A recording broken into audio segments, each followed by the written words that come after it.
तो चलिए आज एक कहानी सुनते हैं। एक ऐसी कहानी जो हमें अपनी ही ताकत पहचानने का एक बहुत गहरा सबक सिखाएगी। ये कहानी है चिंटू चींटी की। अच्छा, एक बात बताइए, क्या कभी ऐसा हुआ है कि किसी और की कामयाबी देखकर या उनकी खूबियों को देखकर मन में थोड़ी सी जलन सी हुई हो? हैं? ये बहुत ही नॉर्मल सी फीलिंग है, पता है। और हमारी आज की कहानी ना बिल्कुल इसी एहसास के चारों तरफ घूमती है। तो कहानी शुरू होते है एक हरे भरे जंगल से। वहां रहती थी एक चींटी, नाम था उसका चिंटू। और चिंटू ना बहुत मेहनती और समझदार थी, मतलब बचपन से ही हर काम में सबसे आगे। लेकिन फिर पता नहीं क्या हुआ, जैसे जैसे वो बड़ी होती गई उसके दिल में ना एक अजीब सी जलन घर करने लगी। उसका फोकस जो पहले अपने काम पर था, अब वो अपनी खूबियों से हटकर दूसरों पर जाने लगा था। जैसे जब भी वो किसी मोर को नाचते हुए देखती तो बस यही सोचती रहती, वाह क्या सुंदरता है इसकी। सब लोग बस इसी को देखते रहते हैं, मेरी तरफ तो कोई देखता भी नहीं। और फिर जब वो किसी रंग बिरंगी तितली को उड़ते हुए देखती तो मन ही मन कहती, काश काश मेरे पास भी ऐसे पंख होते और मैं भी उड़ पाती। मुझे तो देखो बस जमीन पर ही रेंगते रहना पड़ता है।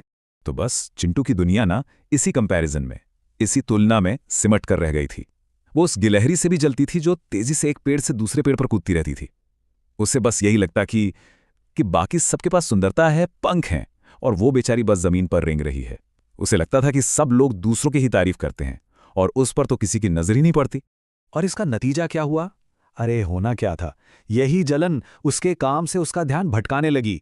वो चिंटू जो कभी सबसे पहले अपना खाना जमा करती थी, अब वो धीरे धीरे पीछे रहने लगी थी। लेकिन फिर कहानी में आता है एक बहुत बड़ा मोड़, एक ऐसा ट्विस्ट जब कुदरत ने अपना भयानक रूप दिखाया। और बस यही वो पल था जिसने सब कुछ बदल कर रख दिया। हुआ ये कि एक दिन जंगल में अचानक हाहाकार मच गया। एक जबरदस्त आंधी आई और साथ में मूसलाधार बारिश, मतलब ऐसी बारिश कि सब कुछ तहस नहस हो गया। पेड़ जड़ से उखड़ गए और नदियां नाले उफान पर आ गए। और पता है सबसे अजीब बात क्या थी?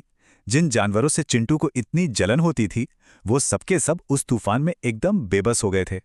तितली के पंख भीगकर इतने भारी हो गए कि वो उड़ ही नहीं पा रही थी। गिलहरी का जो पेड़ था वो गिर चुका था, और मोर की वो खूबसूरत रंगीन पूंछ, वो तो गीली होकर एकदम बेजान सी लटक रही थी। मतलब उनकी सारी की सारी खूबियां उस एक तूफान के सामने फीकी पड़ गईं। लेकिन दूसरी तरफ चींटियों की जो पूरी कॉलोनी थी वो एकदम सुरक्षित थी। अब सवाल ये है कि क्यों? वो इसलिए क्योंकि उन्होंने जमीन के अंदर एक बहुत गहरा और मजबूत घर बना रखा था। असल में उनकी मेहनत और उनकी एकता ने उन्हें बचा लिया। और बस यहीं पर चिंटू को अपनी जिंदगी का सबसे बड़ा सबक मिला। अब वो सिर्फ सोच नहीं रही थी, अब वो कुछ करने का फैसला करने वाली थी। ये वो पल था जब वो चुपचाप बैठने की जगह एक्शन लेने के बारे में सोच रही थी। जब उसने अपने बिल से बाहर का वो हाल देखा तो उसके अंदर ना कुछ बदल सा गया। वो सोचने लगी, अरे मैं तो इनसे जलती रहती थी और आज देखो ये सब कितनी बड़ी मुसीबत में है। क्या क्या मैं इनके लिए कुछ कर सकती हूँ? और बस उसने तुरंत फैसला कर लिया, एक पल भी नहीं गवाया। उसने फौरन अपनी कॉलोनी की सारी चींटियों को इकट्ठा किया, उनको अलग अलग टीमों में बांटा, और देखते ही देखते सैकड़ों चींटियां एक साथ एक लाइन में मदद के लिए निकल पड़ी। कुछ चींटियों ने मिलकर तितली को उठाया, कुछ ने गिलहरी के लिए नरम पत्तों का बिस्तर बनाया, और कुछ तो मोर के पंखों को सुखाने में लग गईं। ये थी उनकी एकता की ताकत। तो इस पूरी घटना के बाद सिर्फ चिंटू ने ही नहीं, बल्कि जंगल के बाकी जानवरों ने भी उसकी असली कीमत को पहचाना। जब बारिश पूरी तरह से रुक गई तो जंगल के सभी जानवर चींटियों की इस निस्वार्थ मदद को देखकर सच में हैरान थे। उन्हें पहली बार ये बात समझ आई कि सिर्फ आकार में छोटा होने का मतलब ये नहीं होता कि कोई महान नहीं हो सकता। गिलहरी ने चिंटू का शुक्रिया अदा करते हुए कहा, आज मुझे समझ में आ गया कि असली ताकत दिखावे में नहीं होती, बल्कि दूसरों की सेवा करने में होती है।